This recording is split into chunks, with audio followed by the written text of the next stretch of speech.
Farei a leitura do texto, os irmãos acompanham. Judas, do verso 1 a 4. A palavra do Senhor nosso Deus diz assim: Judas, servo de Jesus Cristo e irmão de Tiago, aos chamados, amados em Deus Pai e guardados em Jesus Cristo, a misericórdia, a paz e o amor vos sejam multiplicados. Amados, quando empregava toda a diligência em escrever-vos acerca da nossa comum salvação, foi que me senti obrigado a corresponder-me convosco, exortando-vos a batalhardes diligentemente pela fé que uma vez por todas foi entregue aos santos, pois certos indivíduos se introduziram com dissimulação, os quais desde muito foram antecipadamente pronunciados para esta condenação, homens ímpios que transformam em libertinagem a graça de nosso Deus e negam o nosso único, soberano e Senhor Jesus Cristo. Vamos orar, irmãos? Vamos ficar em pé para a oração? Senhor, nós te louvamos, te adoramos na tua presença diante do Senhor em adoração pública, e nesse momento queremos pedir ao Senhor que por bondade nos ouça a oração. Fala conosco, ó Deus, pela tua palavra, venha o teu reino aqui, seja feita a vontade do Senhor. Envia, ó Deus, a tua palavra, o teu Espírito, nos ilumina, nos instrui, nos dá de fato compreender a tua palavra, ouvir a tua voz, e que assim teu nome seja glorificado e exaltado, no nome do Senhor Jesus. É no nome de Jesus Cristo que oramos. Amém. Amém. Podem sentar, irmãos.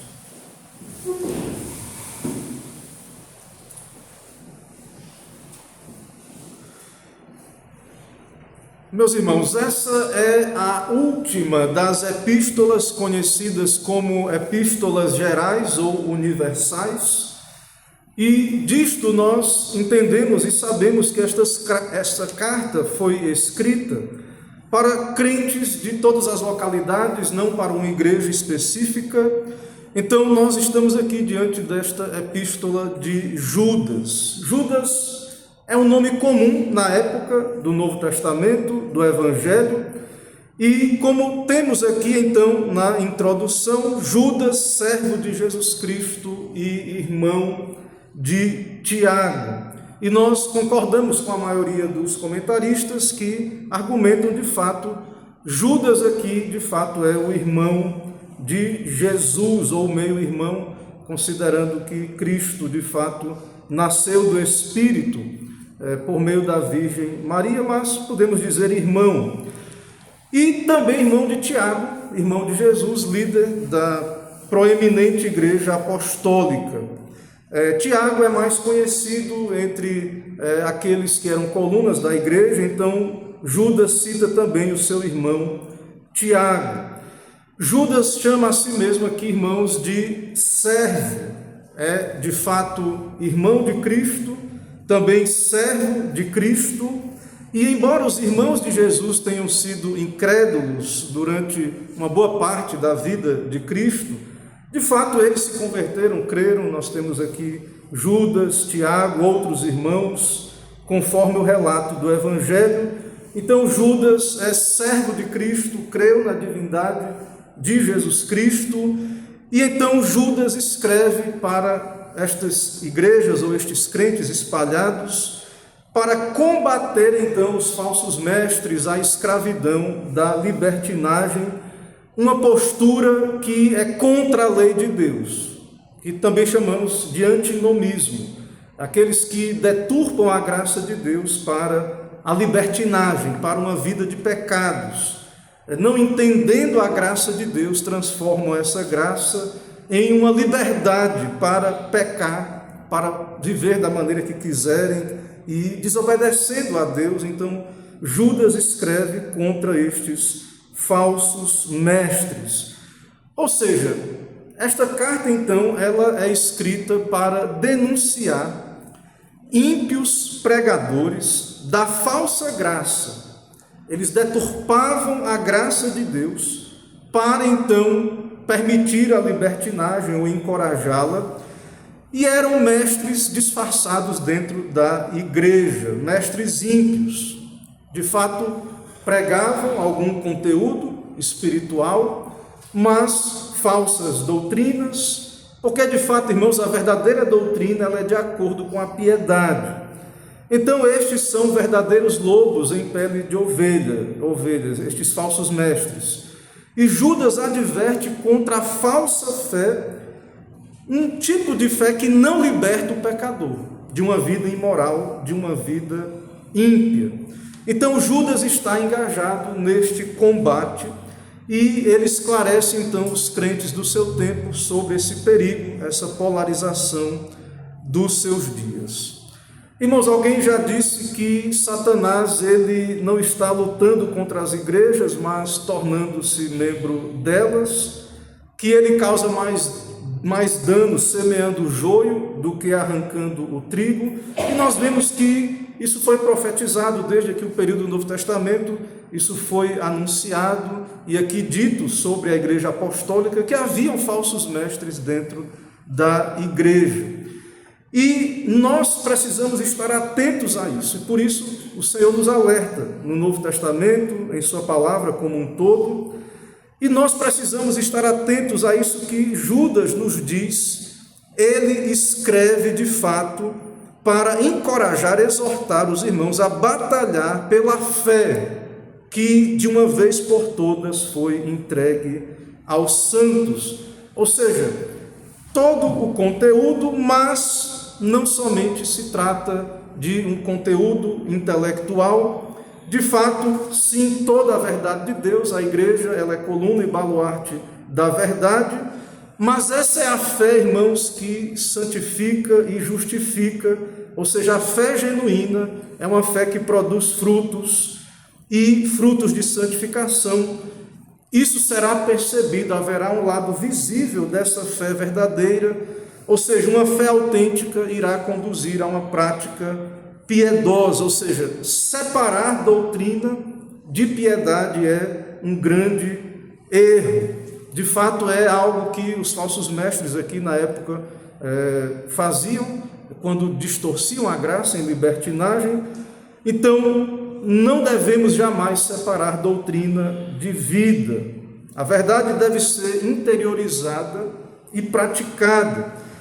E no Novo Testamento, então, temos esse alerta contra os falsos mestres.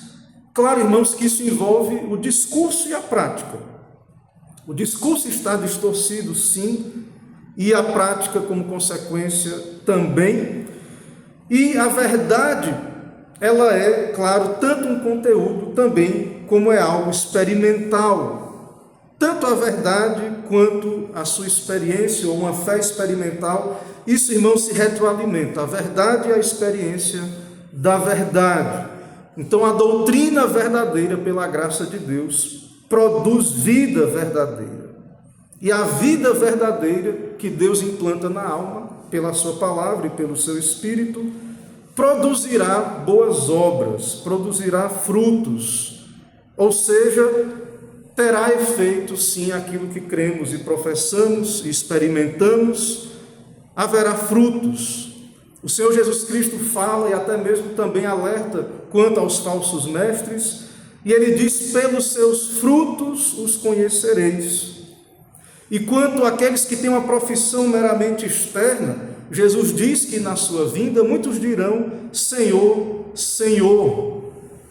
E Jesus diz que nem todo que diz Senhor, Senhor entrará no reino dos céus, mas aquele que faz a vontade de meu Pai que está nos céus. Ou seja, uma fé genuína irá produzir uma obediência, uma prática genuína.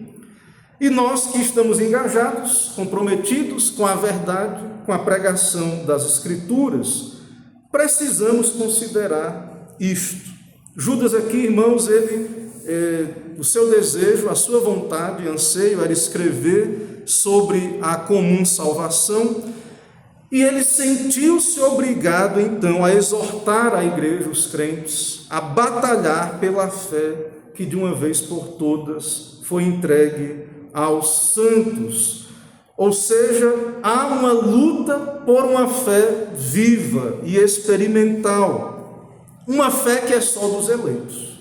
Os eleitos vão ouvir a voz de Cristo, também vão experimentar essa verdade, e isso vai produzir frutos. Não vai ser como a fé dos demônios, que é uma fé morta. Ou seja, tanto o conteúdo, como também a experiência ou a fé que se torna experimental é importante. De fato, a fé dos eleitos é uma fé que é experimental, há conteúdo e há também, de fato, efeitos práticos na vida do eleito. A fé dos eleitos conduz a uma vida de piedade, se agarra à doutrina bíblica e também conduz a uma vida piedosa. Veja o que Paulo diz, por exemplo, em Tito 1:1. Na introdução da carta de Tito, ele diz: Paulo, servo de Deus e apóstolo de Jesus Cristo, para levar os eleitos de Deus à fé e ao conhecimento da verdade, que conduz à piedade. A fé e ao conhecimento da verdade, que conduz à piedade. Ou seja, a verdade liberta do pecado e não libera para pecar. A verdadeira palavra de Deus, o evangelho genuíno, conforme é em Cristo Jesus, ele de fato conduz à piedade, à santidade. Isso, irmãos, é algo que deve estar muito claro para nós, não como o engano dos falsos pregadores que dissimulam, os falsos apóstolos. Paulo também lidou com falsos apóstolos, e Paulo explica e cita como eram esses falsos apóstolos, e ele os chama de obreiros fraudulentos. E então ele diz que eles transfiguram-se em apóstolos de Cristo, e ele diz que não é de espantar, porque o próprio Satanás se transfigura em anjo de luz, e não é estranho então que seus ministros se transfigurem em ministros da justiça. Ou seja, irmãos, Satanás possui os seus servos nesse mundo, e que usam da estratégia do disfarce, do engano, e que então promovem a impiedade, tudo isso que temos aí na Escritura. Ou seja, irmãos, há, claro, várias heresias sendo pregadas em toda a história da igreja, mas há algo comum em que essa heresia irá conduzir a uma vida profana. Mas também permanece o fato de que a fé dos eleitos, ela permanece, ela foi entregue de uma vez por todas aos santos. E então há essa polarização nesse sentido, em que há falsos mestres, há então uma distorção do evangelho, um espírito do anticristo nesse mundo, e há também uma fé genuína, uma fé dos eleitos, e nós devemos estar atentos a isso, esse conflito entre o descendente, a descendência da serpente, e o descendente da mulher, Cristo, e os seus descendentes. Então nós precisamos estar atentos a isso, em oração, para que a verdadeira fé avance no mundo, uma fé autêntica que produz frutos. Judas cita isso como algo que precisa ser batalhado, a igreja, os crentes, nós precisamos batalhar por essa fé. Paulo também diz: rogai por nós, para que a palavra do Senhor tenha livre curso e seja glorificada, e para que sejamos livres de homens dissolutos e maus. E Paulo diz: porque a fé não é de todos. E a partir disso, irmãos, irei caminhar por esse texto a partir do tema: a fé verdadeira é apenas dos santos. Então Judas escreve para exortar os crentes a batalharem pela fé que uma vez por todas foi entregue aos santos. Em primeiro lugar, irmãos, temos aí verso 1 e 2, apenas os santos são chamados e guardados em Jesus Cristo. Veja que a carta inicia: Judas, servo de Jesus Cristo, irmão de Tiago, aos chamados, amados em Deus Pai e guardados em Jesus Cristo. Ou seja, a fé, irmãos, segundo a Escritura, ela é apenas dos eleitos de Deus, apenas dos chamados, santificados, conservados em Jesus Cristo. Nós sabemos, e Cristo nos ensina, nós não podemos arrancar o joio antes do tempo, porque poderíamos arrancar o trigo junto a um tempo determinado pelo Senhor. O Senhor fará isso, mas nós sabemos que Deus tem os seus eleitos, aqueles que Ele predestinou e também chamou, e aos que chamou, justificou. E então nós sabemos que o Evangelho está sendo pregado, a vocação de Deus está sendo feita, mas apenas os eleitos são eficazmente chamados. A fé, de fato, ela é um dom de Deus para os seus eleitos. Desse modo, irmãos, percebam que há um direcionamento especial de Judas em sua carta para os eleitos de Deus. É escrito à igreja, mas Judas cita os chamados de Cristo, os amados em Deus Pai e guardados em Jesus Cristo. Então, de fato, Judas fala aos santos, a verdadeira igreja de Cristo, aqueles que possuem a verdade experimental, aqueles que de fato foram regenerados, unidos à igreja por uma fé autêntica, são santificados por Deus Pai, aqueles que foram chamados pela obra do Espírito e de fato são santificados, porque apenas aqueles que têm a fé dos eleitos serão santificados, guardados até o fim. O Senhor guarda os seus eleitos de Satanás e do mundo. O Senhor conserva e guarda os seus eleitos do seu pior inimigo, que é o próprio eu, pecador. E então nós, irmãos, temos aqui nessa introdução, a carta então é direcionada aos chamados, amados em Deus Pai e guardados em Jesus Cristo. João, em sua carta, ele diz que aquele que é nascido de Deus não está no pecado. Aquele que é nascido de Deus, Deus o protege, o maligno não o atinge. Veja, o eleito, ele é protegido, ele é guardado por Deus. Deus iniciou uma obra no seu coração, ela será completa, ela não será frustrada. Ou seja, os chamados, os eleitos, os amados de Deus serão preservados. Os que têm uma fé autêntica foram gerados de novo, não de semente corruptível, Pedro diz em sua carta, mas incorruptível, a palavra de Deus. E de fato, irmãos, é essa fé que, claro, trata-se de um conteúdo, a doutrina do Evangelho, e de fato também uma fé que é dos eleitos, experimental.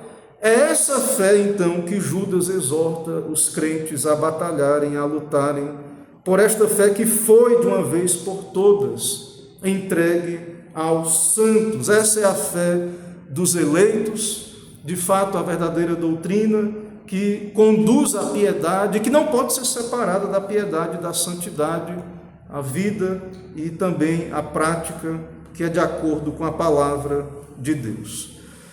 Irmãos, em segundo lugar, também temos que apenas os santos discernem as coisas do Espírito de Deus, e não é o caso, de modo negativo, os falsos mestres não discernem as coisas do Espírito de Deus. No verso 3 e verso 4, especialmente o verso 4, Judas diz: certos indivíduos se introduziram com dissimulação, os quais desde muito foram antecipadamente pronunciados para esta condenação, homens ímpios.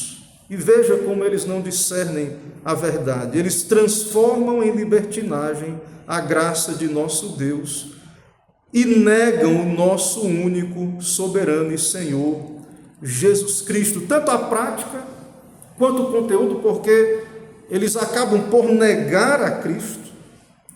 E então, essa heresia, esse desvio na doutrina e na prática é a causa pela qual Judas ele passa a escrever aos crentes para batalharem por essa fé.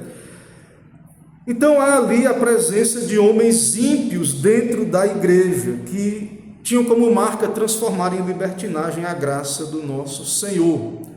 E com isso, irmãos, eles negam o senhorio de Cristo, também negam conteúdo doutrinário. O senhorio de Cristo, separando doutrina de piedade, são ímpios, libertinos.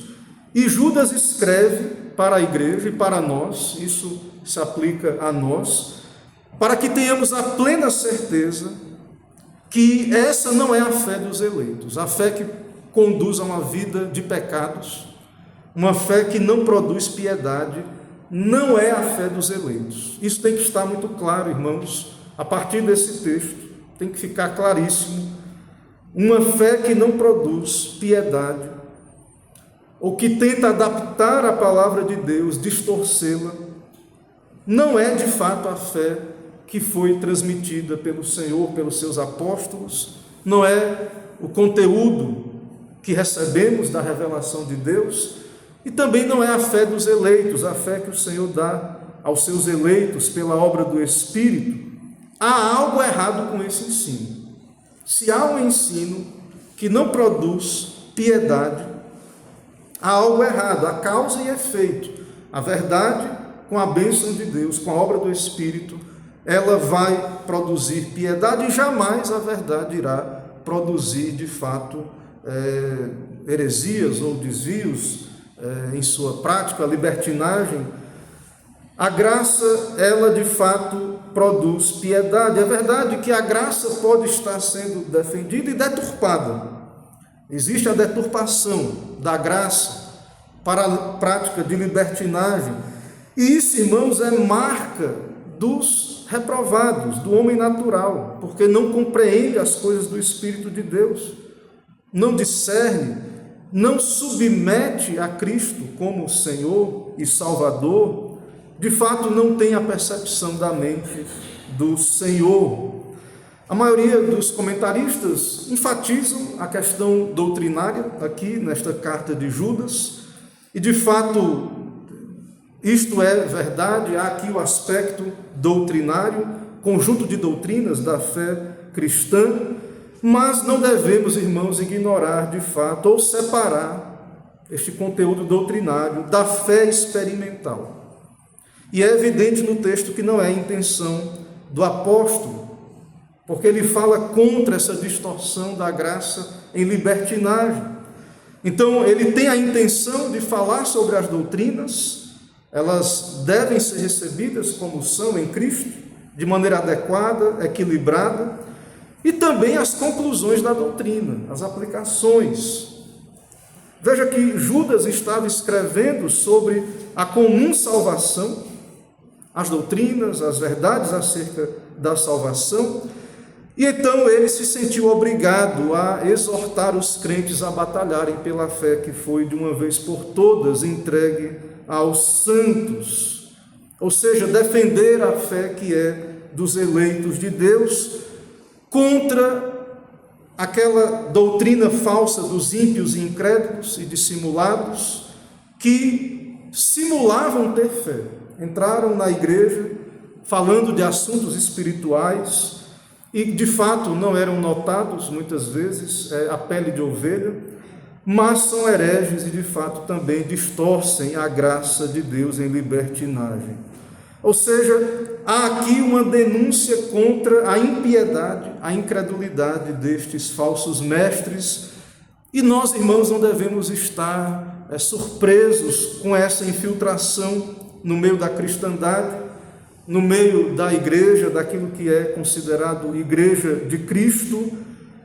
Esses ímpios não têm temor de Deus, não temem distorcer a palavra de Deus, não temem de fato profanar as coisas sagradas, E o fato, irmãos, e que é muito claro aqui no texto, eles não conhecem o verdadeiro poder da piedade.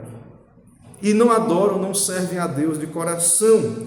O que podem ter é uma aparência de piedade, mas não entendem o significado real da graça. A graça de Deus salva, liberta e, de fato, ela produz santidade. E é por isso que eles deturpam a graça para que se encaixe no seu padrão de vida dissoluto. E não pode haver comunhão, irmãos, entre a luz e as trevas. Não pode haver comunhão. O efeito do Evangelho, de fato, será santidade. E aqueles que negam isso, irão renegar o senhorio de Cristo, que é o que Judas diz. Eles negam o nosso único, soberano e Senhor, Jesus Cristo.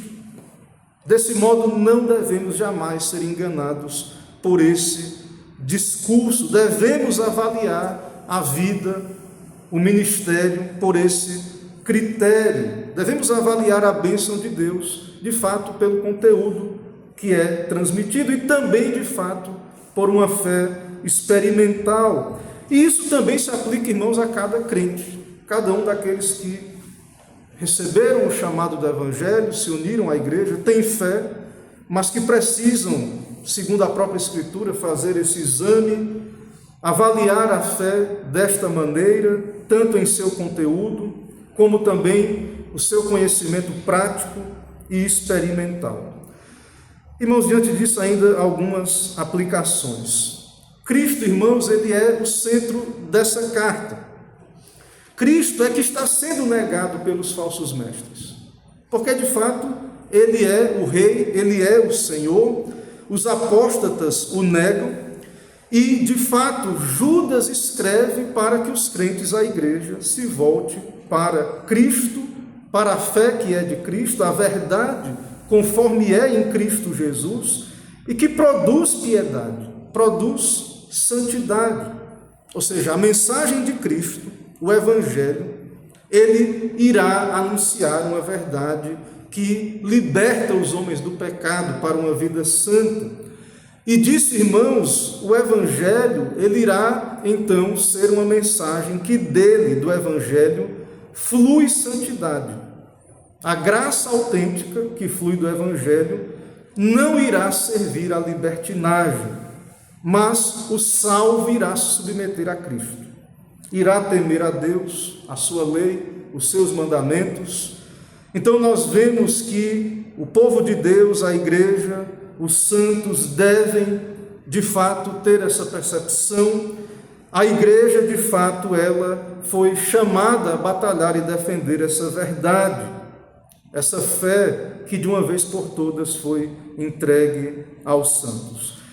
Irmãos, vejam que Judas ele mudou o assunto do seu discurso, aquilo que lhe era mais agradável, por esse assunto mais urgente, porque de fato isso é urgente, é um alarme urgente, também é dever dos pastores, e aqui Judas também como um pastor, de fato soar o alarme, vigiar o rebanho, batalhar pela fé.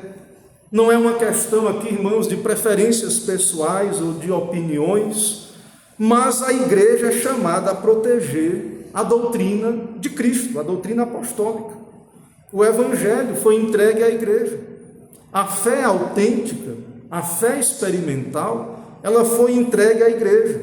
A igreja é quem, de fato, é a fiel depositária destas coisas. Então, esse batalhar aqui, irmãos, jamais é mera polêmica pela polêmica, ou disputa de opiniões particulares.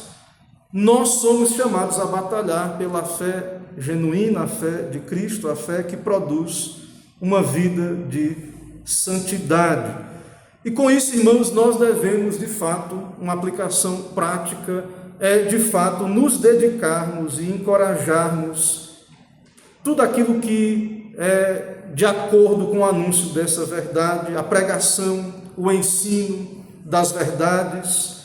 Devemos então, de fato, promover o ministério que é de acordo com essa verdade e, de fato, irmãos, nos separar de tudo aquilo que é contra estas verdades ou que distorce a verdade em libertinagem. Não devemos ter comunhão com todo aquele que, de fato, é daqueles que distorcem essa verdade de Deus. De fato, irmãos, essa é a nossa vocação, essa é a nossa fé que nos foi dada, o Senhor nos deu para proteger, nos foi entregue como santos. Que o Senhor então nos ajude, nos fortaleça, nos dê graça para que possamos viver e praticar e experimentar estas coisas e entender de modo profundo que essa fé, de fato, ela é também experimental. Que o Senhor nos abençoe, irmãos. Amém. Irmãos, vamos ficar em pé, vamos orar.